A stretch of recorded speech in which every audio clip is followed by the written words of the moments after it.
আসসালামু আলাইকুম রহমতুল্লাহ। বন্ধুরা, আপনারা কেমন আছেন? যে যেখানেই থাকেন, চলার পথে আল্লাহকে স্মরণ করবেন। কারণ দেশে যেভাবে ভূমিকম্প শুরু হয়েছে,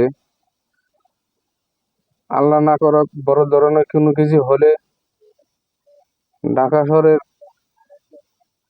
50% বিল্ডিং ধ্বংস হয়ে যাবে। তাই চলার পথে সবসময় আল্লাহকে স্মরণ করবেন। আর আমি আজ থেকে 20-25 দিন পর হাতিঝিলে দিয়ে গাড়ি চালাচ্ছি। এই যে মধুবাগ ব্রিজে উঠতেছি। কিন্তু হাতিঝিলে বিকালের দিক দিয়ে গেলে অনেক ভালো হইতো, কিন্তু বিকালে তো যেতে পারতেছি না। সবাই দোয়া করবেন। এই যে আমার জন্য দোয়া করবেন, আর আমিও আপনাদের জন্য দোয়া করব, যাতে আল্লাহ পাক আমাদের সুস্থভাবে রাখে।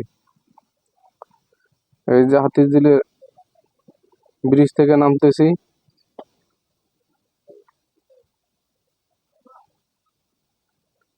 আলহামদুলিল্লাহ, আমার গাড়ির স্পিড মোটামুটি ভালোই ছিল, 40। এখন আমি বামে ঢুকে যাব। সবাই আমার জন্য দোয়া করবেন। আল্লাহ হাফেজ।